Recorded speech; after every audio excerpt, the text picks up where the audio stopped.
My wife, Willow, was considered the perfect wife in everyone's eyes. However, during a dinner gathering, she actually peeled shrimp for her junior, Makoto, right in front of everyone. Makoto said awkwardly, "I can do it myself," but Willow replied, "How could I let that happen? You're allergic to shrimp shells. The last time you peeled shrimp, your hand swelled up like pig trotters, and you still haven't learned your lesson." I couldn't help but sigh. A virtuous wife certainly knows when to be virtuous. While everyone waited to see my reaction, not only did I not lose my temper, but I continued chatting and laughing with our business partners as if nothing had happened. Only after we got home did I tap on the table. I told Willow to kneel down. Then I threw 10 jeans of shrimp in front of her. I said, "Peel them. Kneel there and peel every last one." Chapter 01. I had always been very satisfied with my arranged marriage partner. Willow came from a respectable family, had an impressive background, knew how to speak with tact, and after marriage, she never stayed out all night. She wasn't clingy, nor was she unreasonable. Whenever she stood by my side, she always knew what should be said and what should not be asked. To outsiders, she was Mrs. Wong, the perfect wife, gentle, considerate, and well-mannered. I valued that, not because of love, but because it made life easier. I have a strong aversion to messiness, not only in daily life, but also in relationships. I dislike complicated entanglements and have no tolerance for blurred boundaries. So during these 2 years of marriage, I gave her plenty of respect. She liked attention and prestige, so I gave her both. She wanted her own social circle, and I never interfered. Until that dinner gathering, it was an ordinary meal. 3 or 4 friends from the industry, along with her advisor and several students. The table was large, the dishes varied, and the atmosphere was neither particularly lively nor awkward. Makoto was one of those students. He was Willow's junior, 3 years younger than her and currently pursuing his master's degree. He wasn't tall, spoke softly, and always carried a slightly eager-to-please attitude when talking to others. I had met him several times before. Every time we met, he would stand up and greet me as Senior Wong in a respectful tone, but his gaze would always linger on Willow a little longer than necessary. I never paid much attention to it. People like him were not worth my concern. The dishes arrived quickly that day. When the shrimp was served, Willow naturally put on a pair of disposable gloves. She peeled shrimp with remarkable skill, not the awkwardness of someone doing it occasionally, but the ease of someone used to it. She pinched the shell, gave it a light twist, and the meat came out perfectly intact, even the tail remaining whole. After peeling the first shrimp, she didn't put it into her own bowl. Instead, she slid it across the table and placed it onto Makoto's plate. The movement was casual, without hesitation or deliberate intention. Makoto looked up and smiled at her. "Thanks, Willow." His tone was so natural, as if this were something that happened all the time. At that moment, my chopsticks paused in midair. Some people at the table were discussing projects. Others were answering phone calls. No one noticed what had just happened. Willow lowered her head and peeled a second shrimp. Again, it went to him. By the time she peeled the third one, she didn't even need to look to know where he was sitting. She simply reached out, and her hand found the right direction effortlessly. I watched the pile of shrimp shells gradually grow beside her. Her expression was focused, and there was the faintest hint of a smile at the corner of her lips. That wasn't politeness. It was habit. I said nothing. I didn't even look at her. I simply set down my chopsticks, took a sip of water, and committed the scene to memory. Many people think that if something doesn't explode on the spot, then it isn't a problem. That's not true. It means I'm confirming whether she did it unintentionally, or whether she genuinely saw nothing wrong with it. The dinner ended, and I drove her home as usual. The car was quiet. She asked if I was tired. I gave a brief and she said nothing more. Chapter 02. After we got home, I washed my hands and changed clothes as usual. She was in the kitchen pouring water and making tea. If it weren't for that bag of shrimp, I might have thought everything was no different from any other day. I sat on the sofa and watched her bring me a cup of tea. As she bent down, a few strands of hair fell forward, making her look especially alluring. I took the cup but didn't drink from it. "Willow," I called her name. She looked up at me with clear, innocent eyes. "What is it, honey?" I stood up and placed the cup back on the coffee table. Then I said, word by word, "Kneel." She froze for a moment. Not out of fear, she simply hadn't processed what she'd heard. "What did you say?" she asked in shock. I didn't repeat myself. Instead, I walked over and placed my hand on the back of her neck. The pressure wasn't heavy, but it left no room for resistance. Forced to lower herself, she didn't realize something was seriously wrong until her knees touched the floor. "George, what are you doing?" Her voice tightened with anxiety. I didn't answer. I simply made sure she was kneeling properly, then released her and walked into the storage room. A few minutes later, I returned carrying a large bag of shrimp. 10 pounds of it. Fresh. The ice packs inside hadn't even fully melted yet. I set the bag down in front of her. The shrimp thudded dully against the plastic. Peel them. Her expression changed completely. Have you lost your mind? Over something that small today? At last, she understood what this was about. I just peeled a few shrimp for Makoto. Is this really necessary? She looked up at me, her eyes filled with grievance and confusion. Then she said, "You don't even like eating shrimp anyway." She thought she had found the key point. I crouched down and looked directly into her eyes. Whether I eat shrimp or not has absolutely nothing to do with who you peel shrimp for. Her lips parted. She wanted to argue, but the words never came out. I tossed a pair of gloves in front of her. Peel them. I pointed at the shrimp, just like you did earlier. She didn't move immediately. She was still waiting. Waiting for me to calm down. Waiting for my anger to fade. Waiting for this to become an argument that could eventually be forgotten. I stood up and stopped looking at her. Don't get up until you're finished. Finally, she lowered her head and put on the gloves. The sound of shrimp shells being cracked open echoed clearly through the living room. 1, 2, 3. At first her movements were clumsy, but gradually she found her rhythm. The same rhythm she had displayed at the dinner table. I sat nearby reviewing documents, never rushing her. Time stretched endlessly. Her fingers gradually turned red, yet she didn't dare stop. Several times she looked up at me. Each time, I gave no response. Eventually she couldn't hold back anymore. What exactly do you want from me? She demanded sharply. I closed the file and looked at her. I want you to remember one thing. Some actions are not done absent-mindedly. Her eyes widened slightly. I stood up and looked down at her. A woman who doesn't understand boundaries is only worth keeping if she can learn to behave. Her breathing caught. Then I continued. If she can't learn, she'll be replaced. The moment those words fell, her entire body stiffened. A shrimp shell slipped from her fingers and landed on the floor. I said nothing more. That night, I made her peel all 10 pounds of shrimp. There was no shouting, no struggle, only piles of shrimp shells covering the floor. Before turning off the lights in my study, I glanced at her one last time. She was still kneeling there, her back perfectly straight, as though she were being stubborn, or perhaps simply forcing herself to endure. Chapter 03. When morning came, the house was quiet. Willow was in the kitchen frying eggs. The sound of oil sizzling was soft, as if she were intentionally trying to keep the noise down. When she saw me come out, her hand paused briefly before she turned the heat lower. You didn't sleep much last night, did you? She pushed a plate toward me and spoke gently. Why don't you go to the office a little later today? I sat down without looking at her. Same schedule as usual. She nodded and handed me a cup of coffee. As always, she stood nearby, waiting for me to take the first sip. I didn't drink it. She quickly realized something was wrong.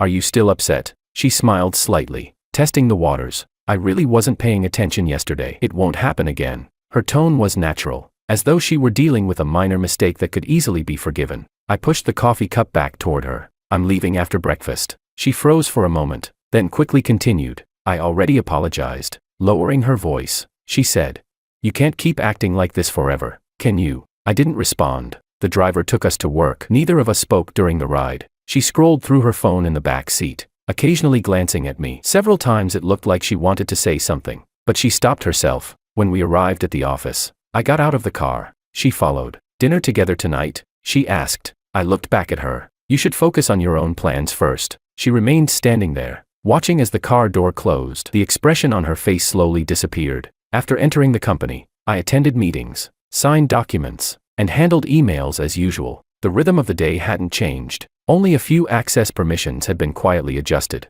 Before lunch, my assistant handed me a report. CEO Wang, the projects you previously arranged for your wife have all been suspended. I nodded. At 3 in the afternoon, Willow called. I didn't answer. 5 minutes later, she called again. I still didn't answer. Before the end of the workday, she appeared downstairs at the company. She was dressed formally, her makeup immaculate, looking as though she were about to meet someone important. By the time reception called me, she had already been waiting for 10 minutes. I told them to let her come up. When she entered my office, her expression was already strained. Why aren't you answering my calls? She asked. I closed the file and looked up at her. I was in meetings. I sent you messages. I saw them. She stood in front of my desk without sitting down. Then why didn't you reply? I looked at her and answered flatly. There was no need. Her brows furrowed. George, we're married, she said. Is there really any point in giving me the cold shoulder like this? I leaned back in my chair and didn't argue. After waiting for a response and receiving none, frustration crept into her voice. I already apologized for yesterday. She emphasized every word. I told you I'd be more careful in the future. What else do you want? I stood up and walked toward the window. Do you think that was an argument? She was silent for a moment. What else would it be? She replied. Couples argue all the time. I turned and looked at her. If that's how you want to see it, then fine. Call it an argument. The tension visibly left her body. Good. She smiled. I knew you wouldn't keep dwelling on something so small forever. She turned to leave, then suddenly remembered something and looked back. Oh, right. I'm traveling out of town tomorrow for a forum. Didn't you tell me to book first class? I was trying to reserve my ticket earlier, but the system said I don't have sufficient authorization. I looked at her. The trip has been cancelled. The smile froze on her face. What? The forum? You're not going. Why? Her voice rose slightly. My advisor personally recommended me for it. I've already accepted. You can still decline. She stared at me, trying to determine whether I was joking. Frowning, Willow said, "You're interfering with my work." I didn't deny it. Her words came faster. "Weren't you always the one saying you supported me? And now, because of one dinner, you're going to cancel everything I've arranged?" I walked back to the desk and picked up my coat. "I'm not canceling them." I paused. "I'm taking them back." The color drained from her face. "What does that mean?" "It means everything you're using right now was given to you by me." I looked directly at her. "And if I decide to take it back, I don't need a reason." Her breathing became noticeably uneven. "You can't do this." She shook her head. "I'm not living off you." I glanced at her once. "Then that's perfect." With that, I walked out of the office, giving her no opportunity to say another word. Chapter 04. That night, she didn't come home. The next morning, I left as usual. The house was empty, and the dining table was almost unnaturally spotless. Around noon, my assistant informed me that several transactions had been blocked by the system. "Your wife's card was used a few times,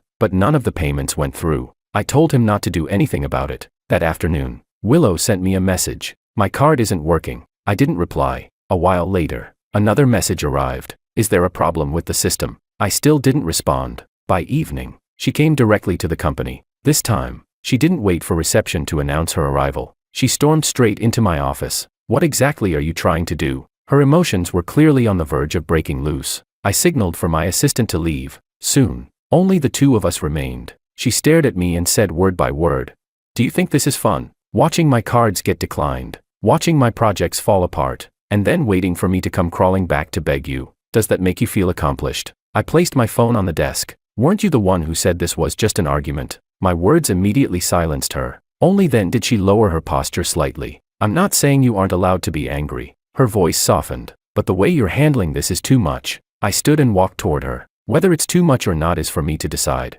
Instinctively, she took a step backward, biting her lip. She said, "I'm not some canary locked in a cage, controlled by you in every aspect of my life. I have my dignity too." I looked at her calmly. "Is that dignity earned by peeling shrimp for another man?" Her face instantly flushed red. "You're bringing that up again." Her voice trembled. "I already explained it. It was just a casual gesture," I said.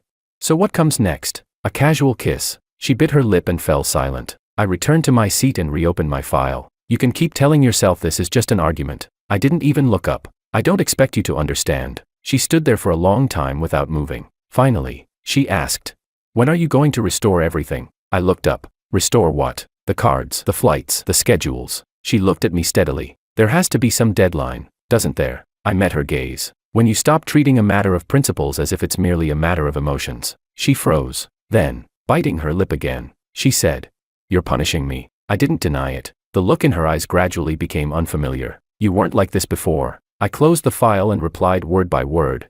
"You weren't like this before, either." She opened her mouth to speak. In the end, nothing came out. After Willow left, I instructed my assistant to push back that evening's business engagement by half an hour. I wasn't in a hurry to go home. She treated a matter of boundaries and principles as though it were simply a marital disagreement. So I handled it according to rules. Rules are not established through arguments. They are established through enforcement. My phone vibrated on the desk. An unfamiliar local number. I glanced at the caller ID and answered. "Senior Wong." The voice on the other end was soft and excessively polite. "This is Makoto, Willow's junior." I said nothing, perhaps afraid of an awkward silence. He hurriedly added, "Sorry to bother you. I'll only take a minute." I moved the phone slightly away from my ear and continued reviewing documents. "Go ahead." He visibly relaxed. With a nervous laugh, Makoto said, "About the dinner the other night, Willow told me that you may have gotten the wrong idea." He paused. "Honestly, there was nothing going on. We're just from the same academic group. Willow usually looks after me a little more than the others." I asked. "Looks after you enough to peel shrimp for you?" He stopped for 2 seconds, seemingly organizing his thoughts. "That's because my hands are allergic," he quickly explained. "If seafood shells scratch my skin, I get an allergic reaction. I felt embarrassed at the time, but Willow is kind. She didn't want me to feel awkward, so she helped me out. I neither laughed nor argued. That kind of excuse wasn't even worth refuting. In fact, the smoother he delivered it, the more obvious it became that he had rehearsed it beforehand. He continued. Willow has been really upset these past 2 days. She genuinely cares about you. At school, she's always been strong-willed. There aren't many people who can make her lower her head. He paused before adding.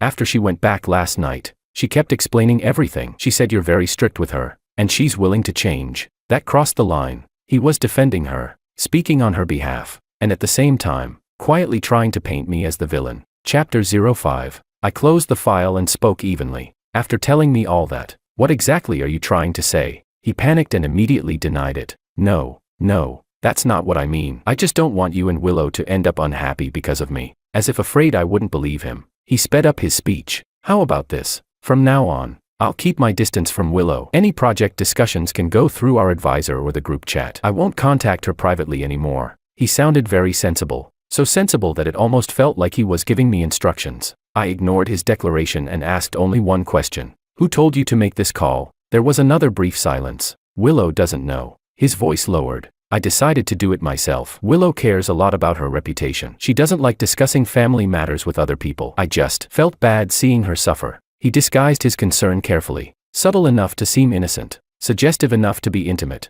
I switched the phone to my other hand. Makoto Ito. I called him by his full name. Yes, George, I said. Willow's affairs are none of your business. He responded immediately. I understand. I just didn't want you to misunderstand her. I paused. Then my voice turned cold. Whether I misunderstand her or not is none of your concern. I continued. And if you truly feel guilty, there's something you can do, he immediately asked. Please tell me, I said. From now on, don't call me by my name when you see me. My voice was flat. We're not that familiar. The breathing on the other end clearly faltered. Okay. He forced a laugh. Then I'll call you CEO Wong. I gave a brief acknowledgement and was about to hang up, but he hurriedly stopped me. CEO Wong. Willow really is a good wife. She's never done anything inappropriate. He spoke quickly, and the reason she takes such good care of me isn't anything else. When I first joined the research group, I didn't understand anything. She helped me through a lot. Then he added. I've always seen her as my own sister. The word sister was emphasized heavily, as though he expected nobody to believe it otherwise. I hung up. A knock sounded at the door. My assistant entered and handed me a guest list for an evening banquet. CEO Wong. Regarding CEO Chan's gathering tonight, the other side mentioned that Ms. Willow will also be attending. I took the list and glanced through it casually. Sure enough, Willow's name was there, and beneath her name was an additional note, accompanied by a university representative. I set the list back down. The venue stays the same. The schedule stays the same. My assistant nodded and left. I placed my phone in the drawer and returned to work. At 7:40 that evening, I arrived at the restaurant. Quite a few people were already seated inside the private room. The food hadn't been served yet, but the atmosphere was already lively. Willow sat near the center of the table. She wore a dark emerald green dress and held a glass while chatting with the others, a perfectly measured smile resting on her lips. The moment she saw me enter, her eyes lit up. She immediately stood. You're here. Her voice was gentle. I thought you weren't coming. I didn't respond. My gaze passed over her and landed on the men beside her. Makoto also stood. His hands were folded neatly in front of him, looking every bit the cautious student. CEO Wong. He spoke carefully. Thank you for coming. I nodded and didn't spare him another glance. Willow seemed eager to close the distance between us. She reached out to pull a chair for me. I pulled one out myself and sat down. Her hand froze in midair. Then she calmly withdrew it and returned to her seat as if nothing had happened. CEO Chan entered carrying a glass of wine. After clinking glasses with me, he laughed and said, CEO Wong, your timing is perfect. Professor Willow brought her junior with her today. She said he's one of the university's promising new talents, young and full of ideas. A good chance for all of us to get acquainted. Willow smiled naturally. Makoto really is excellent. He's hardworking and very thoughtful. Makoto immediately lowered his head. You're giving me too much credit, Willow. His humble act was flawless. The dishes began arriving one after another.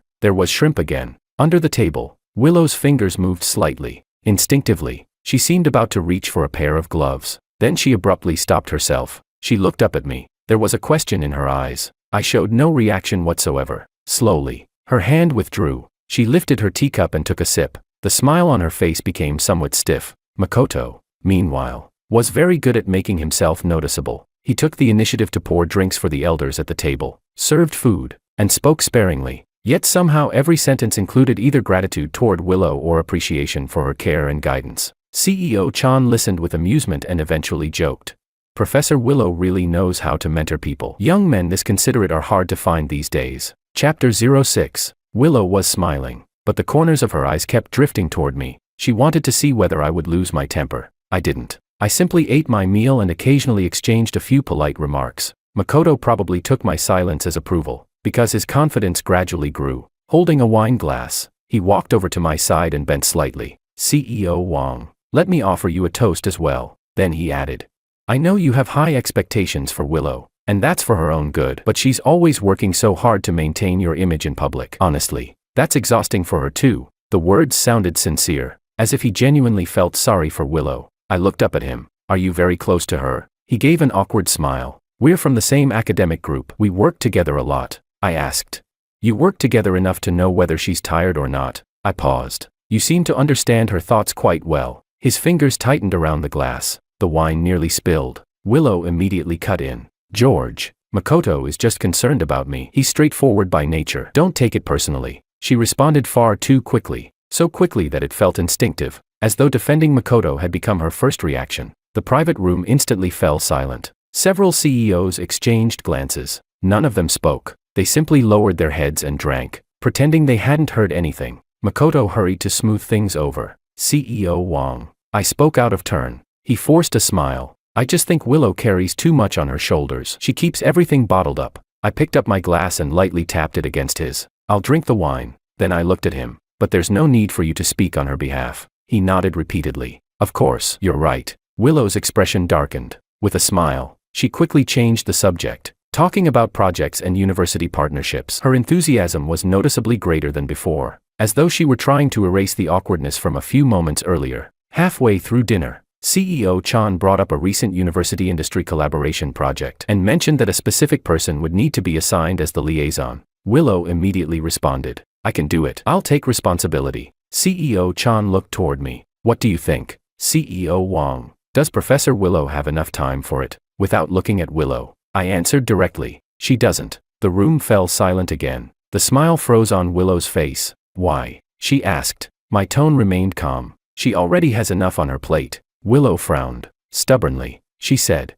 This project was negotiated by my advisor and me. I'm the most suitable person to handle it. Makoto lifted his head as if he wanted to support her. Then he forcibly restrained himself. He merely set down his glass, wearing an expression that suggested the situation was unfair to Willow. I ignored him completely. Instead, I turned to CEO Chan. The liaison will be changed. I'll arrange someone from my side. CEO Chan's expression shifted briefly, but he quickly smiled again. That's fine. If CEO Wang is handling it, I'll feel even more assured. Willow's grip on her glass tightened. I could see her chest rise and fall once. That statement had clearly struck a nerve, but in a setting like this, she couldn't lose her temper, nor could she afford to. So she swallowed her emotions and forced a graceful smile. Then I'll follow your arrangement. The words sounded obedient. Her eyes, however, were cold as frost. When the dinner finally ended, Makoto rushed ahead to press the elevator button. He stood beside Willow, almost as though he were protecting her. Willow walked over to me and lowered her voice. You did that on purpose today. I looked at our reflections in the elevator doors, and bringing him here wasn't intentional. She choked on her response. Her eyes flickered. I brought him because of work. I asked. Did work also require him to speak for you? Instinctively, she glanced back at Makoto. Makoto immediately lowered his head, pretending not to hear. Willow's voice dropped even further. Don't make a scene here. I didn't pursue the matter. The elevator arrived. I stepped inside first. Willow followed. Makoto moved to enter as well. I raised a hand and stopped him. I looked at him and said, take the stairs. Makoto's face instantly went pale. CEO Wang. This is the 20th floor. You know the way. I cut him off. The elevator doors closed. Only Willow and I remained inside. She stared at me, her eyes burning with anger. Was that really necessary? She demanded. I pressed the button for the first floor. Do you feel sorry for him? She clenched her teeth. Don't make it sound so ugly. The elevator descended. The floor numbers changed one by one. Her hand remained tightly wrapped around the strap of her bag. The knuckles had already turned white. I said nothing more. Some people think lowering their heads is enough to escape consequences. Others think sharing a dinner table with me puts them on equal footing with me. They will learn soon enough. Being remembered by me has never been a good thing. Chapter 07. When the elevator reached the first floor and the doors opened, Willow walked out first. Her pace was quick. I didn't follow her, nor did I call her back. The car was waiting at the entrance, and the driver opened the rear door for me. Willow didn't get in. She stood at the bottom of the steps with her back to me, making a phone call. Her voice was low, as though she was afraid I might overhear. I got into the car and closed the door. Just before the window rolled up completely, she turned and looked at me. There was resentment in her eyes, and defiance. I instructed the driver to leave. When I arrived home, the lights were on. Willow had returned before me. She had already hung up her coat and was standing in the middle of the living room, as if waiting for me to speak first. I changed my shoes and washed my hands. My movements were unhurried. Finally, she couldn't hold back anymore. What exactly was that supposed to mean today? Her voice was filled with frustration. You canceled my project in front of everyone. How am I supposed to face people after that? I looked at her. Aren't you quite good at handling people? I replied. You even take exceptionally good care of your junior. Her expression darkened. You're bringing that up again. I shrugged. You asked what I meant, so I'm telling you. You have no sense of boundaries. It's that simple. She snapped back. Boundaries. You keep forcing everything into that category. Don't you think that's ridiculous? I didn't argue with her. Instead, I turned toward the study. She hurried after me and blocked the doorway. Don't walk away. Staring directly at me, she continued. Do you just want me to lower my head and apologize? Fine, I can do that. I've already compromised enough. What more do you want? I stopped and looked at her. Compromised, I repeated. You consider this a compromise? Her lips pressed together. A flicker of uncertainty crossed her eyes before determination returned. I admit I didn't think things through, but you can't humiliate me like this. What about the 10 pounds of shrimp? Don't you think that was excessive? I don't, I answered immediately. If you think peeling shrimp for another man is such a trivial thing, then I think making you peel 10 pounds of shrimp was perfectly appropriate. I paused. At most, I'd call it a little hard work on your part. She was speechless. Her face grew even darker. It was just peeling shrimp, she protested. You're turning it into some huge issue about principles. Isn't that a little dramatic? She sounded completely justified, which was fine by me. I pushed open the study door, walked inside, and closed it behind me. She knocked twice from outside. George, stop pretending you can't hear me. I didn't respond. That night, she didn't continue the argument. The lights in the living room remained on until very late. I slept in the study. At 6 the next morning, I got up, washed, and got dressed. When I walked out, she was already sitting at the dining table. Dark circles shadowed her eyes. The moment she saw me, she spoke. What I said last night was too harsh. Her voice was noticeably softer. I admit there were things I handled poorly, but you should at least give me a chance to explain. I simply picked up my coat. You don't need to explain. I said it calmly. She froze. What do you mean? I walked to the front door. Then I stopped and looked back at her. We're getting divorced. She reacted instantly. With one sweep of her arm, she knocked over a glass of water. Water spilled across the table and splashed onto the floor. She stood up. Anger filled her face. What did you just say? Her voice became sharp. You're threatening me with divorce. It's not a threat. My tone remained calm. She took 2 steps toward me, trying to grab my arm. Over something this small. You're talking about divorce. George, don't you think you're being impulsive? I raised my hand and glanced at my watch. I have a meeting at 9. If you want to argue, contact my lawyer. Her expression shattered. Lawyer? You've already contacted a lawyer? I didn't deny it. Her fingers trembled. It was as if she had suddenly realized I wasn't speaking in anger. Her voice shook. You're serious? I'm always serious when I make decisions. She clenched her teeth. Her eyes reddened. Yet she stubbornly refused to cry. This is because of Makoto. I don't believe that for a second. She pointed at me. You've wanted to divorce me for a long time, haven't you? You've been unhappy with me for ages. You're just using this as an excuse and blaming everything on me. I looked at her and let out a short scoff. You're the one who brought him in front of me. You're the one who let him stand beside you and speak on your behalf. Those were your choices. I met her gaze. And adults are responsible for the consequences of their choices. She immediately fired back. He only came with me to discuss a business collaboration. I asked. Did that collaboration require him to defend you in front of me? For half a second, she had no answer. Then she changed tactics immediately. You're just controlling. She pointed accusingly at me. You can't stand seeing me interact with any men at all. Chapter 08. I neither laughed nor got angry. You can interact with other people, I said. But what counts as interaction? Talking is interaction. Shaking hands is interaction. Peeling shrimp is interaction. Sleeping together is interaction. Even interaction has boundaries. I looked at her calmly. And right now, you're crossing those boundaries without even realizing it. Willow's chest rose and fell sharply. Her voice became even more shrill. And who are you to decide what's crossing a boundary? Peeling shrimp is crossing a boundary. She stared at me. Do you think that just because I married you, I should spend the rest of my life revolving around you? I stopped arguing, gripping the doorknob. I said, once the papers are signed and the procedures are finished, you can interact with whoever you want. She rushed to the door and blocked it. I'm not signing. It makes no difference. If you won't sign voluntarily, I'll file a lawsuit. Panic finally began to appear in her eyes. Even so, she stubbornly refused to back down. You wouldn't dare. What good does this do for you? She glared at me. Aren't you the one who cares most about your public image? I pulled the door open. The times have changed. Willow, divorce won't damage my image. Her fingers tightened around the doorframe until her knuckles turned white. George, don't forget this was an arranged marriage. If you divorce me, how are you going to explain it to both families? I'll handle the explanation. I answered without hesitation. She froze, as if she couldn't believe I was this indifferent. I didn't stay any longer. I left the house and got into the car. Not long after we drove away, my assistant sent a document to my tablet. It was the preliminary draft of the divorce agreement prepared by my lawyer. I skimmed through it. The terms were straightforward. Premarital assets would remain with their original owners. Joint assets would be divided according to agreed proportions. As for the house jointly registered under both our names, she would receive a compensation payment based on its value. Everything was written clearly and transparently. There was no unfair settlement, nor was there any attempt to make things difficult for her.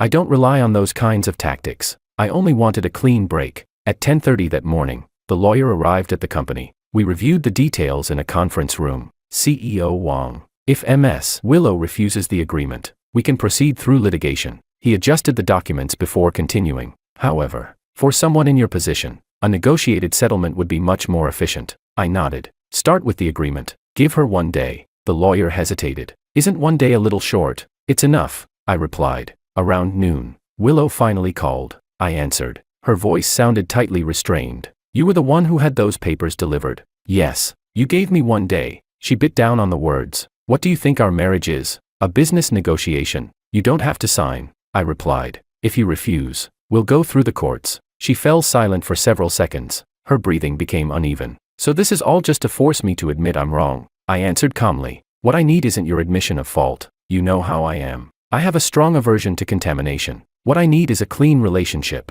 The silence on the other end became frightening. A long moment passed before she spoke again. You're really not leaving me any room at all. I already gave you room, I replied. You simply didn't take it seriously. Her voice began to tremble. I didn't cheat. I didn't do anything. So why are you treating me like this? I didn't launch into a lecture, nor did I try to explain everything. I simply said, the reason you think you've done nothing wrong is because your values are already distorted. You think you're not the problem. And that's exactly the problem. The words clearly struck a nerve. Suddenly, her voice rose. Then tell me where the problem is. Explain it clearly. I had no interest in repeating myself. I'm not a broken record. She paused for half a second. Then, as if grabbing onto a single point of attack, she spoke slowly and deliberately. The day I peeled shrimp for him, you got that angry. Her voice became lower. Did you think I became dirty because of that? Is that really how little you think of me? I replied.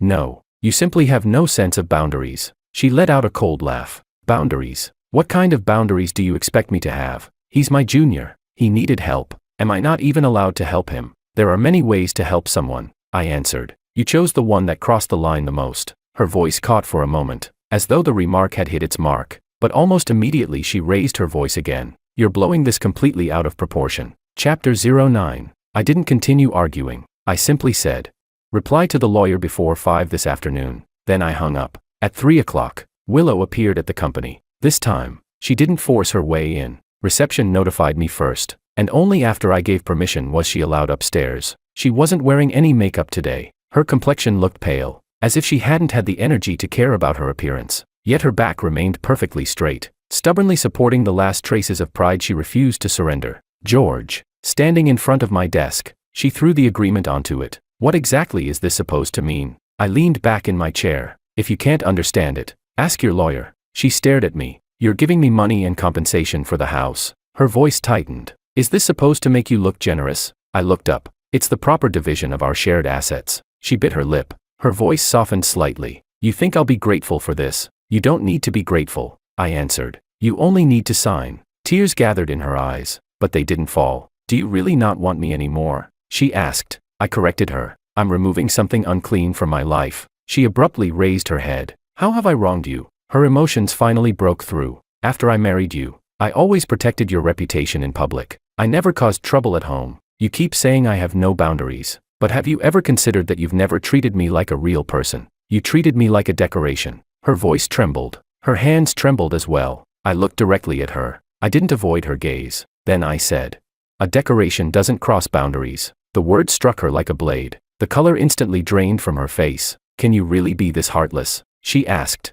I'm not heartless, I replied calmly. I simply don't compromise. She stared at me desperately, as if still waiting for me to soften, waiting for me to say, if you're willing to change, we can still continue, but I didn't. I placed a pen in front of her. Then I said, word by word, sign it. We can complete the procedures today. Her fingers slowly reached toward the pen, then stopped in midair. Pressing her lips together, she asked, what if I refuse? You can refuse. I met her eyes. The outcome won't change, only the amount of time required. Something in her expression finally changed. It wasn't anger. It wasn't grievance. It was the emptiness that comes when hope suddenly disappears. Slowly, she sat down. She picked up the pen. The tip hovered above the paper for a very long time. George, her voice was barely audible. Will you really never regret this? I didn't answer the question directly. Instead, I said, I don't lack women. Her hand trembled. The pen scratched a thin line across the paper. Then I finished the sentence. My tone was as steady as if I were negotiating a business deal. What I lack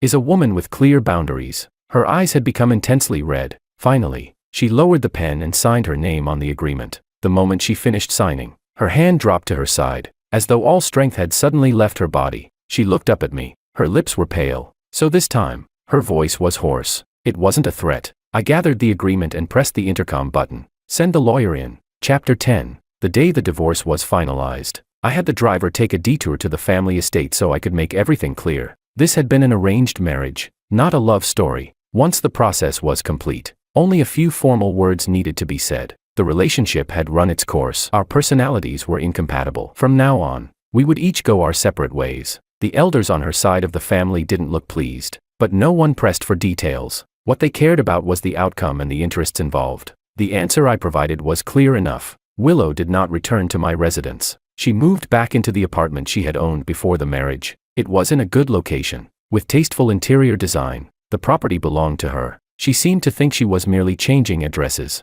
that her social circle remained intact, that her work remained intact. But the next morning, my assistant placed a project coordination report on my desk. 2 projects had originally listed Willow as the primary liaison with the university. Her name was clearly marked among the contact personnel. I flipped to the final page and made several marks with my pen. Replace the liaison. I handed the document back. From now on, for all university collaborations, we recognize institutions, not individuals. My assistant nodded without asking questions. I took no additional action. I simply untied every professional connection that had been linked through her. That same afternoon, CEO Chan came to discuss a new project. Halfway through the meeting, he casually remarked, how come Professor Willow has been so quiet lately? I've messaged her a few times about project progress, and she hardly responds. I pushed the contract toward him. Those projects are no longer under her responsibility. CEO Chan paused briefly. Then he smiled. I understand. He didn't ask any further questions. Smart people know when silence is the wiser choice.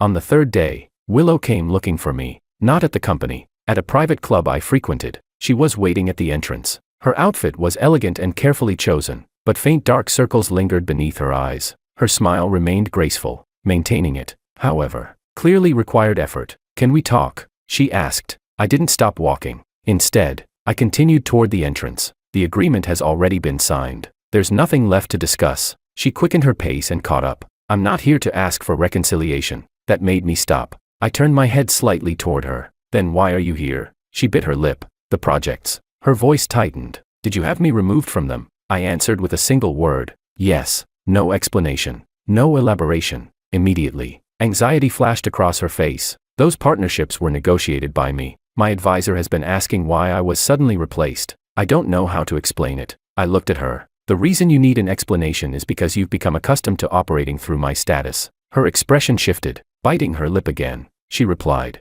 I rely on my abilities, not your status. I didn't argue. Instead, I said, if it's really your abilities that matter, then go negotiate with them yourself. My voice remained calm. Why come to me and complain? The words left her frozen. For several seconds she couldn't answer. Eventually, she forced out, "You're targeting me." I stepped into the elevator. "You think too highly of your own importance." I pressed the button. "If you're no longer in that position, then naturally you shouldn't be the one handling those negotiations." Just before the elevator doors closed, she suddenly thrust out a hand to block them. "George." Her voice trembled. "What do you want me to do before you'll finally be satisfied?" I looked at her fingers trapped in the narrowing gap. My tone never changed. "I don't need you to satisfy me." The elevator doors slid shut, and she was forced to step back. Chapter 11. That evening, my assistant mentioned something to me, CEO Wang, regarding Ms. Willow. He paused briefly before continuing. "The organizers of the University Industry Forum have cancelled her seat. The invitation has been reassigned to another professor." I gave a simple acknowledgement.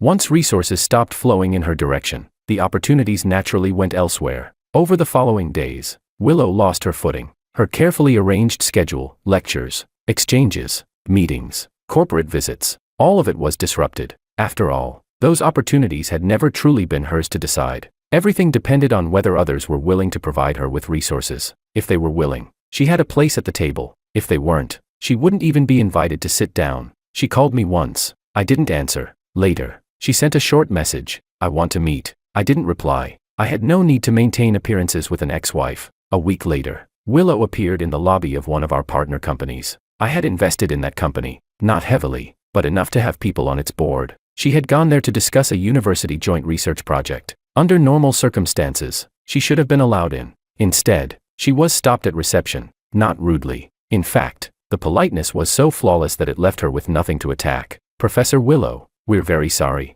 The receptionist smiled professionally. "Your name isn't on today's meeting list. The project manager is currently in a meeting and may not be available. Would you like to leave your materials with us? We'll make sure they're passed along." The smile on Willow's face began to crack. "You confirmed last week that I would be handling this project." The receptionist remained perfectly courteous. "Then perhaps the liaison has been changed." Willow stood in the lobby gripping her phone tightly. Right there, she dialed the project manager. The phone rang for a long time before someone answered. "Professor Willow, I'm sorry." The manager's voice was low. "There have been some last-minute adjustments. We're still interested in the collaboration, but the liaison has been changed." A brief pause. "Please don't make this difficult for me." "Who replaced me?" she asked. The manager hesitated for 2 seconds. "Someone from CEO Wang's side." The color drained instantly from Willow's face. That day, she didn't lose her temper. She lowered her phone, turned around, and walked away. Her steps were quick, as though she were afraid someone might witness her humiliation.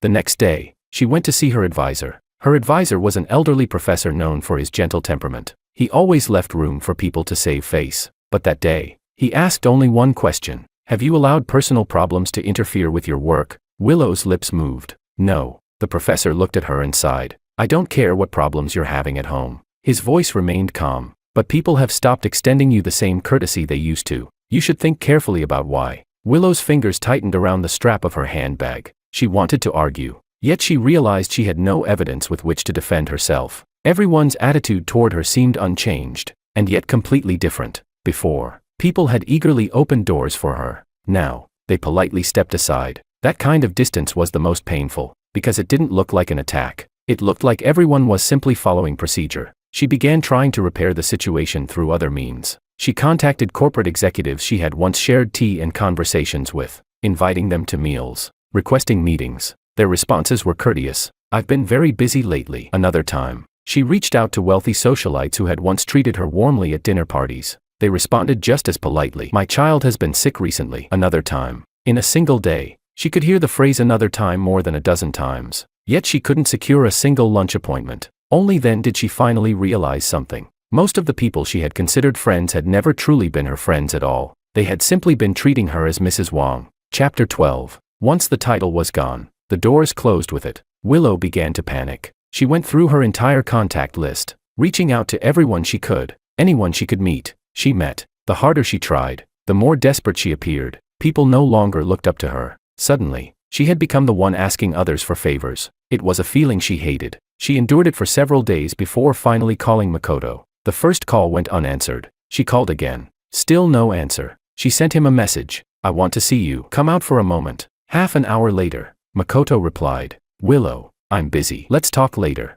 She stared at those words. "Let's talk later." Her fingers felt cold. She went directly to the university. She waited outside the laboratory building for a long time before finally seeing Makoto emerge from a side entrance. 2 classmates were walking beside him. The moment he saw her, his pace visibly slowed. Then he pretended not to notice and lowered his head. Continuing forward, Willow hurried after him and grabbed his sleeve. "Makoto." Her voice was sharp. "Are you avoiding me?" The 2 classmates froze, exchanging a glance. They wisely found an excuse to leave. Only then did Makoto turn around. A troubled smile appeared on his face. "Willow, what are you doing here?" She bit her lip. "I called you. You didn't answer. What could you possibly be so busy with that you can't even return a call?" Makoto gently pulled his sleeve free. The movement wasn't dramatic, but it was unmistakable. "Willow, I've genuinely been busy lately. My advisor has been pressuring me. I still have progress reports to prepare." Willow spoke quickly. "Did you say something to George after that dinner?" Makoto immediately waved his hands. "I didn't say anything."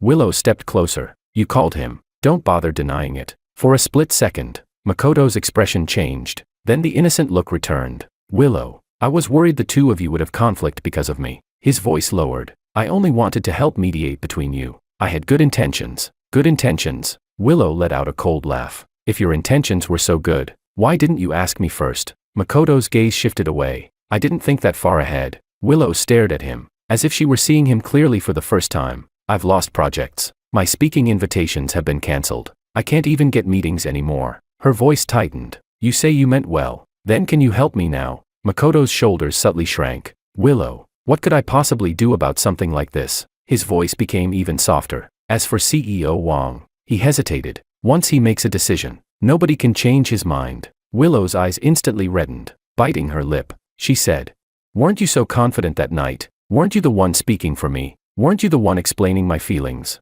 Now that I actually need your help, suddenly there's nothing you can do." A flash of impatience crossed Makoto's face. It disappeared almost immediately. "Willow, don't do this." He forced a gentle tone. "You 2 were husband and wife. Couples argue and then make up. You should just go talk to him." A pause. "Haven't you always been good at handling relationships like this?" The words pierced straight through her. Willow's expression froze. "Talk to him," she repeated softly. "You think there's anything left that could make him listen to me?" Makoto said nothing. That silence was more revealing than any answer. It wasn't that he didn't understand. He did. He had simply begun calculating costs and benefits. And suddenly, Willow understood something as well. Makoto had never drawn close to her because of who she was. He had been drawn to the door behind her. Now that the door was closed, he had no interest in standing outside it any longer. Willow slowly released her grip. Her voice turned cold. "You can go." It sounded as though Makoto had been waiting for those words. He immediately nodded. "Willow, take care of yourself." Then he turned and left, quickly, as though afraid she might try to stop him again. Willow remained where she was. Her face was frighteningly pale. For a moment, she wanted to call after him, but no words came out. Suddenly, the entire situation felt absurd. She had thought she was taking care of a junior. Instead, she had nurtured an ungrateful opportunist, and when that opportunist walked away, he couldn't even be bothered to look back at her once. Chapter 13. I never made a point of keeping track of what Willow was doing. The loss of her status, her social circle, and the respect she once enjoyed was simply the natural outcome of what had happened. I had no need to monitor her situation, nor did I take pleasure in her downfall. My objective had never been to see how miserable she could become. It had always been to cut off the hand that had reached far beyond its place. Makoto believed that once one door closed, he could simply knock on another. He even considered himself clever. He knew how to appear humble. He knew how to speak softly. He knew how to talk his way out of responsibility, turning everything into a misunderstanding,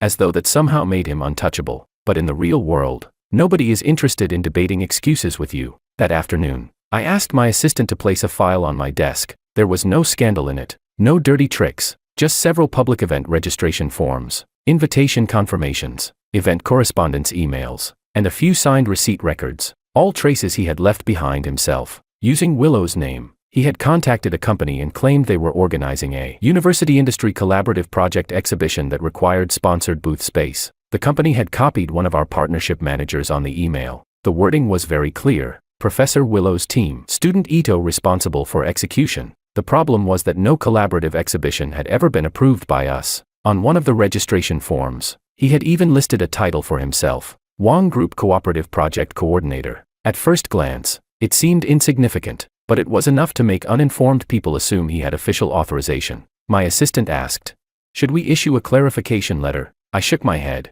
"No. A clarification letter would be like slapping someone from a distance. Loud, visible, but not direct enough. I wanted him to lose face in front of everyone. 2 days later, an industry exchange conference was held at the city's newly completed exhibition center. The organizer was the Shenwan Association. Attendees included corporations, universities, and representatives from several foundations. Willow had often appeared at events like this. She spoke well. She presented herself well. People naturally treated her as one of the university's public faces. This time, she wasn't there. Makoto was. When I entered the venue, he was busy running around the exhibition area. His badge hung from his chest. University representative. He wore a suit. The sleeves were slightly too long. His tie was pulled unusually tight. His face carried that deliberately serious expression people wear when trying too hard to look professional. The moment he saw me, he visibly stiffened. His steps halted briefly. Clearly, he hadn't expected me to appear. Very quickly, he forced out a smile and approached.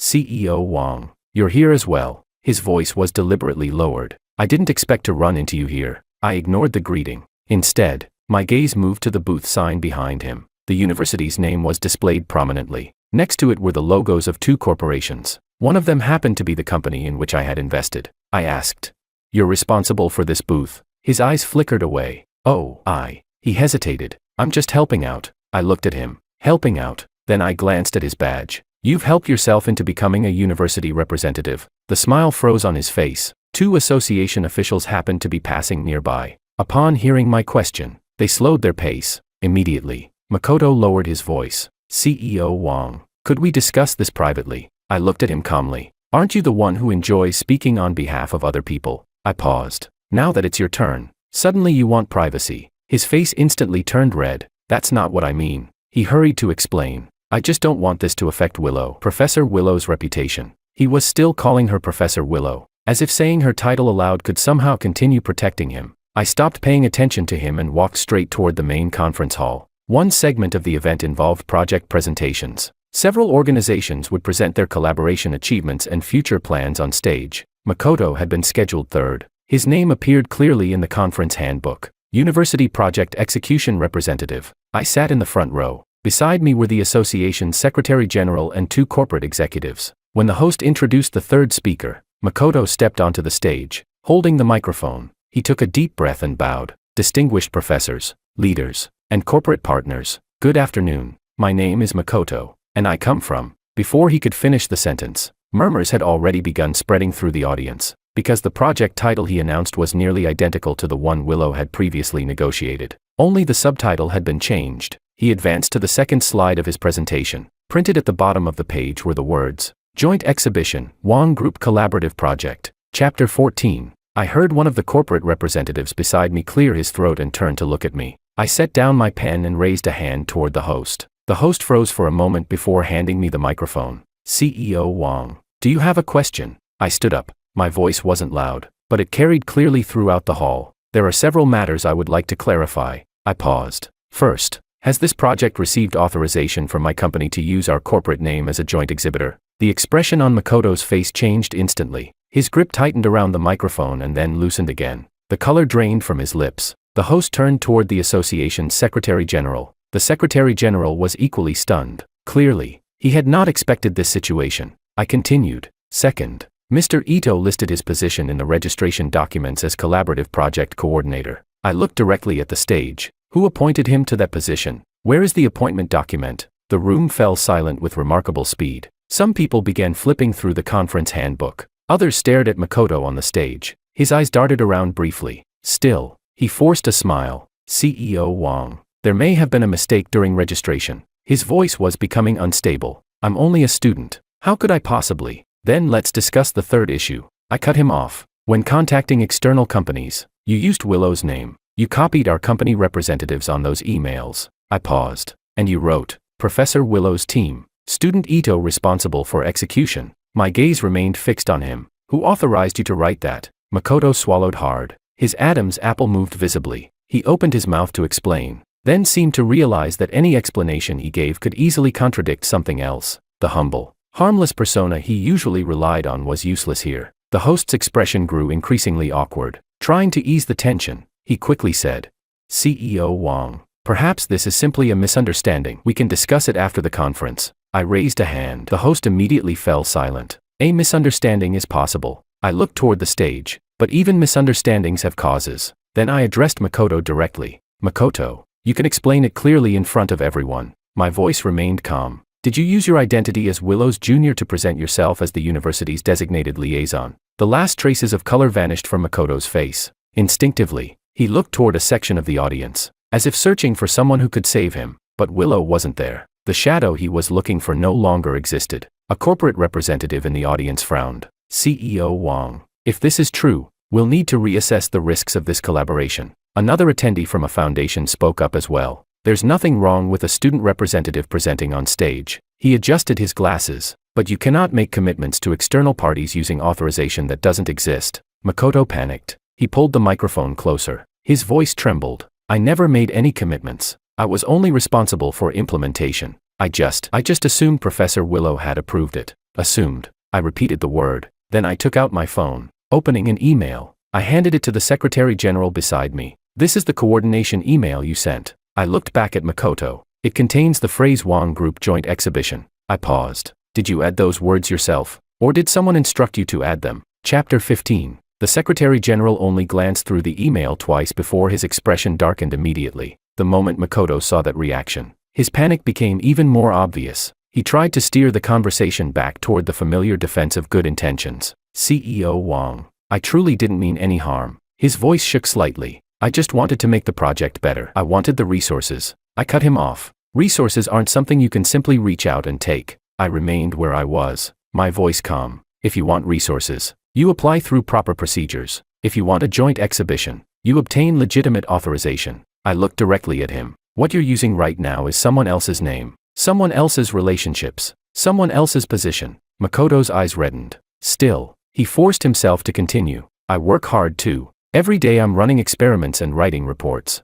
I only wanted people to see the results. No one in the audience responded. Hard work is a qualification, not an exemption from responsibility. The host glanced at me. It was obvious he wanted to end the discussion. I didn't continue pressing him. Instead, I delivered one final statement so everyone would understand exactly where the boundary lay. Effective immediately. Any joint exhibition involving our company and this project is suspended. I looked around the room. If the association or any corporate partners require coordination, please contact the officially designated representative from our side. The updated list will be provided after the conference. Then I sat down. Scattered applause echoed through the hall. It quickly faded. The applause wasn't for me. It was simply acknowledgement that the issue had finally been addressed openly. But Makoto remained standing on stage, gripping the microphone. He looked as though all the strength had been drained from his body. Unable to stay. Unable to leave. The host forced a smile and awkwardly resumed control. All right, let's proceed to our next presenter. When Makoto stepped down from the stage, his legs were visibly unsteady. He nearly missed the staircase. As he moved toward the aisle, 2 event staff members intercepted him and politely requested that he accompany them to the conference office to provide supplemental documentation.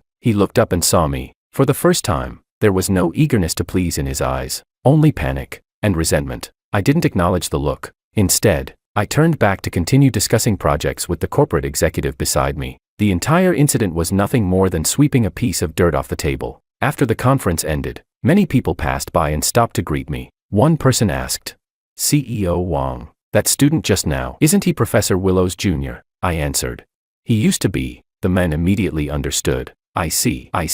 Another attendee was even more direct. People like that are despicable. He shook his head. If you hadn't been here today, we all might have been fooled. I didn't encourage that line of discussion. I merely replied. Procedures exist for a reason. As long as everyone follows them, problems like this won't happen. When I walked out of the venue, Makoto was standing at the far end of the corridor beside a window. His face was ashen. He had even forgotten to button his suit jacket. The moment he saw me, he looked like a trapped animal cornered with nowhere left to run. CEO Wang. His voice was hoarse. Why did you have to expose me in front of so many people? I stopped a step away from him. You openly used my company's name in front of all those people. I looked at him steadily. Why didn't that shame you? He opened his mouth, closed it, then finally managed to say, I thought. His voice weakened. I thought you wouldn't really hold it against me. I looked at him. You're not my opponent. I paused. You're not important enough for me to bother holding a grudge. But when you place yourself in the wrong position, you bear the consequences that come with it. He clenched his teeth. What about Professor Willow? His voice rose slightly. She brought me to plenty of events before. Are you going to Her issues are separate from yours. I cut him off. The words hit him like cold water. At that moment, Makoto finally understood. Even Willow could no longer protect him. He looked as though he wanted to say something else. Before he could, someone behind him called his name and reminded him to sign additional paperwork. When he turned around, he noticed something. Several people who had been chatting warmly with him earlier had already drifted away, as if they were afraid of being associated with trouble. He stood there frozen, his lips pale, his eyes vacant for a brief moment. I continued toward the parking lot. Before I got into the car, my assistant asked, "CEO Wang, should we proceed with the next step?" I shook my head. No. Sometimes, pushing someone off a high platform doesn't require force. I leaned back against the seat and closed my eyes. Once a person loses the right to be trusted, every explanation becomes just another excuse. Chapter 16. After the incident at the exhibition center, my phone remained quiet for 2 days. On the evening of the third day, my assistant placed a visitor registration form on my desk. "CEO Wang, there's a Ms. Willow downstairs. She says she wants to see you." Without even looking up, I replied, "Send her up." My assistant hesitated. "She doesn't have an appointment." "I know." I set down my pen. "Send her up." 10 minutes later, Willow appeared at my office door. She was dressed simply, a white blouse and a black skirt. Her hair was tied back. There was almost no sign of makeup. She seemed thinner than before. The dark circles beneath her eyes were obvious, yet her head remained held high. She stood in the doorway. Unlike before, she didn't begin with small talk. Walking inside, she closed the door and stopped in front of my desk. "George," her voice was slightly hoarse, "I want to talk." I didn't offer her a seat. "Talk." She placed her handbag on the back of a chair. Her hands clasped together. Her fingertips had turned pale. "I know you don't want to hear explanations." She paused. "So I won't explain. I only want to ask one question." She looked at me. "Have you already decided that you're not giving me any chance at all?" I met her gaze. "You already know the answer." After 2 seconds of silence, she nodded. "But I still want to hear you say it yourself." I closed the file in front of me.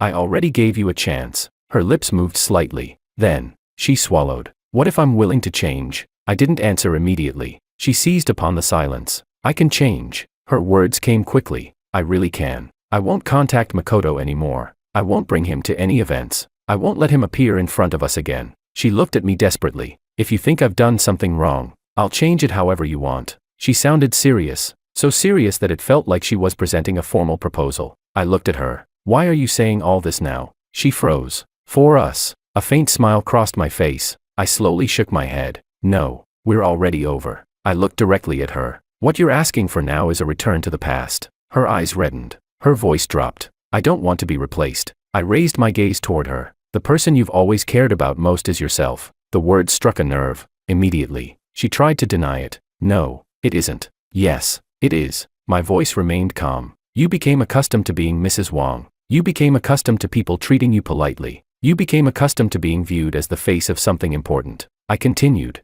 "And when you lost all of that, you wanted it back." Her shoulders trembled slightly. "But I truly regret it." She looked up at me. "The shrimp." Her voice faltered. "That was my fault." For the first time, she finally addressed the real issue. Yet even now, her apology sounded like she was discussing a mistake that could simply be corrected. I ignored the apology itself. Instead, I asked, "What exactly do you regret?" She opened her mouth, then answered, "I regret making you misunderstand. I regret not considering your feelings. I regret not putting myself in your position at that dinner." I looked at her quietly. "You still haven't reached the root of it." Frustration flashed across her face. "Then what is it?" Her voice rose. "What do you want to hear?" I stood up and walked around the desk toward the window. "You thought peeling shrimp was nothing." I looked outside. "You thought having him speak for you was nothing. You thought bringing him into my social circle was nothing." I turned around. "You've always believed that as long as there was no kissing, as long as there was no sleeping together, then it wasn't cheating, and it certainly wasn't crossing a line." The color slowly drained from Willow's face. I looked directly at her. "That's the real problem." She clenched her teeth. "Then what if I admit it now?" Her voice trembled. "What if I admit that I lacked boundaries? Would that be enough?" "It's not difficult to admit it," I answered calmly. "The difficult part is recognizing it while you're still comfortable and privileged." A tear finally slipped down her face. She wiped it away immediately, almost as if she didn't want me to see it. "I really will change." Her voice shook. "I'll keep my distance from other men. I'll make my boundaries absolutely clear." I looked at her. My tone remained even. "You think that because you've changed, I should turn back?" She froze. "That's not what I mean." She hurried to explain. Her voice weakened. "I don't want us to end up here. We already have." I answered. She lifted her head. There was panic in her eyes, and unwillingness to accept reality. Then, after a long pause, she asked, "Is there someone else already?" Chapter 17. I didn't answer. She immediately seized on my silence. "If you won't answer, then that's your answer." Her voice grew sharper. "George, how long has it even been since the divorce? And already you..." I cut her off. "Did you come here to talk about your situation, or to interrogate me?" Her face shifted between pale and flushed. After a long moment, she took a deep breath and forced herself to calm down. "Fine. I won't ask about that." She looked at me. "I only want to know one thing. Can you give me another chance?" I didn't waste time. "No." The answer was immediate. Her lips trembled. It looked as though an invisible punch had landed squarely in her chest. "Why?" Her voice broke. "We were married for 2 years. You can really throw all of that away. I only made this one mistake." "You didn't make just one mistake," I interrupted. She froze. I walked back to my desk. Opening a drawer, I removed several documents and placed them on the tabletop. The first was a copy of the guest list from that dinner. Her name was there. So was Makoto's as her accompanying guest. The second was an email from her advisor regarding a project reassignment. She was copied on it. So was Makoto. The contents were brief. Liaison changed. Reason not disclosed. The third was a screenshot of Makoto's registration form from the exhibition event. His listed title was displayed clearly. Willow stared at the papers. Slowly, the focus in her eyes began to fade. Her voice turned hoarse. "What are you trying to prove by showing me these? I want you to understand one thing." I looked at her calmly. It wasn't one incident. It was a chain of them. She lifted her head. Frustration flashed in her eyes. "What Makoto did wasn't my instruction." "I know," I answered. For the first time, her expression relaxed slightly, as if she had finally found a point in her favor. "Then why are you blaming me for it?" I looked directly at her. "Because he dared to use your name." I paused. "And he only dared because your attitude told him he could." Her entire body stiffened. "I never did that." She responded immediately. "I never told him to use my identity for anything." I tapped the documents lightly. "Then why did you allow him to speak for you at the dinner? Why did you allow him to stand beside you and protect you? Why did you never stop him when he called me and talked about how tired you were?" The questions left her speechless. She wanted to explain, but every explanation sounded weaker than the last. Eventually she managed to say, "I didn't think about it that much." I corrected her. "You never think about it that much." Her eyes reddened again. "I admit it." Her voice trembled. "I admit I didn't think enough, but now I have. I've thought about it, and I'm willing to change." She looked at me desperately. "So why are you still pushing me?" "I'm not pushing you," I answered calmly. "You're walking your own path." Suddenly she looked up. "With one sentence, you can make people stop working with me. With one sentence, you can get my forum invitations cancelled. With one sentence, you can make people avoid me." Her voice shook. "And you say you're not pushing me?" I didn't deny that I had influence. Instead, I clarified the issue. "That's not pressure." I met her gaze. "That's simply the normal consequence of losing that identity." The color drained from her face. At that moment, she finally realized something. The thing she had depended on most was not me as a person. It was everything that came with being associated with me. Her lips turned pale. Her voice dropped lower. "Then from now on," she swallowed, "I'll stand on your side." I looked at her. "Did you ever?" She froze. I continued. "At that dinner, I was sitting directly across from you. When you peeled shrimp for him, you never looked at me once. Later, when he called me and talked about how tired you were, you didn't think that was inappropriate either." I paused. "You know perfectly well whose side you were standing on." Her eyes trembled, as though she were being forced to relive every one of those moments. In a small voice, she said, "I thought you didn't care." "You thought." I repeated the words. "You were always thinking." She bit her lip. Tears flowed more heavily now. Yet she still held on to her stubborn pride. "Then I won't think that way anymore." She looked directly at me. "I'm saying it here. From now on, I will never allow anything like that to happen again." Her voice echoed through the office. But for the first time, even she seemed uncertain whether she was making a promise to me, or trying to convince herself. Chapter 18. I wasn't moved by her tears. I sat back down in my chair and looked at her. "You're talking about the future." She nodded. "Yes, the future," I replied. "I don't need your future. How can you be this heartless?" Her voice carried a sob. "You weren't like this before. At least before. You would let me finish talking." I looked at her. "I did let you finish." She shook her head. "No, you didn't." "I did," I answered calmly. "You said you'd change. You said you'd have better boundaries. You said you regretted it. You said you didn't want to be replaced. You said you didn't want things to end up like this." I paused. Then my voice turned colder. "But every one of those things was said only after you'd already lost everything." She froze. I continued. "You didn't come here because you suddenly understood what was wrong. You came here because you suddenly understood the consequences." Her breathing became unsteady. It was as if someone had ripped the mask from her face in public. She wanted to argue, but she couldn't find a single convincing argument. Finally, she revealed what she thought was her last bargaining chip. I can cut Makoto out of my life. I interrupted immediately. Whether you cut him out or not has nothing to do with me. I looked at her. Don't mistake your current emotional collapse for a solution. She stood there stunned. Then what do you want?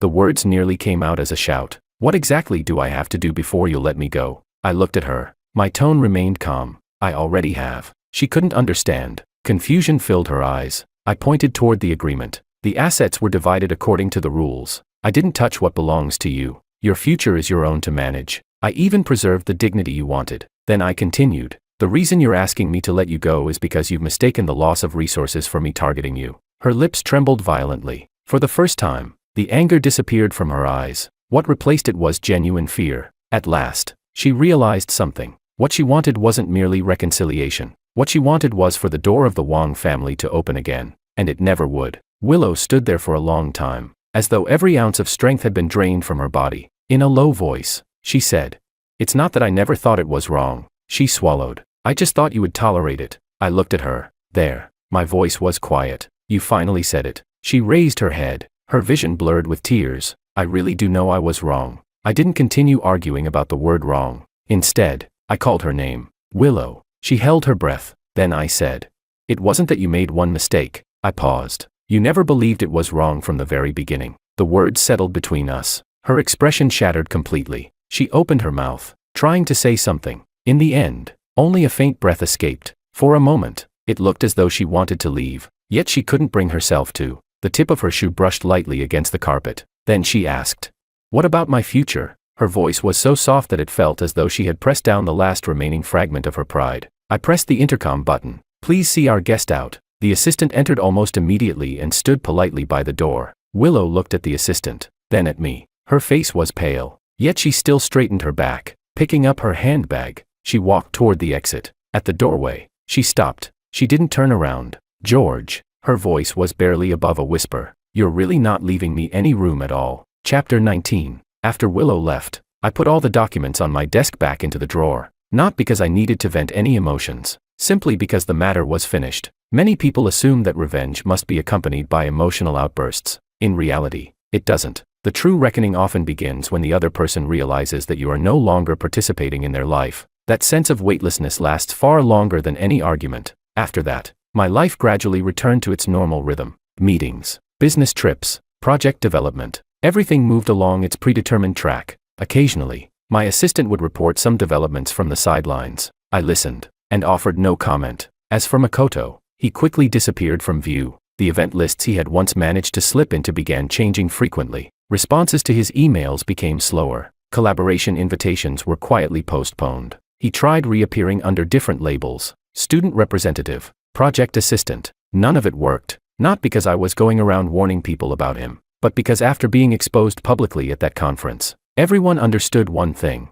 this was a person without boundaries. In many professional circles, that's a fatal flaw. Later, I heard he had left his original team. The official explanation was personal career direction adjustment. Where he went afterward, nobody cared enough to find out. Willow, on the other hand, became much quieter. She never came looking for me again. She was intelligent enough to understand that doing so would only humiliate herself further. Instead, she began trying to rebuild her life, using the education, experience, and network she had always possessed. She genuinely had ability. The problem was that ability takes time to translate into results once external support disappears, and she had become accustomed to being elevated by others. Now, no one was elevating her anymore. She had to wait her turn. For her, that adjustment was even harder than outright rejection. Occasionally, I saw her at public events. Never too close, never too far. Close enough to recognize, far enough to remain strangers. She seemed calmer than before, more restrained when she spoke, as though she had finally realized that many things she once considered normal were actually privileges she had been granted.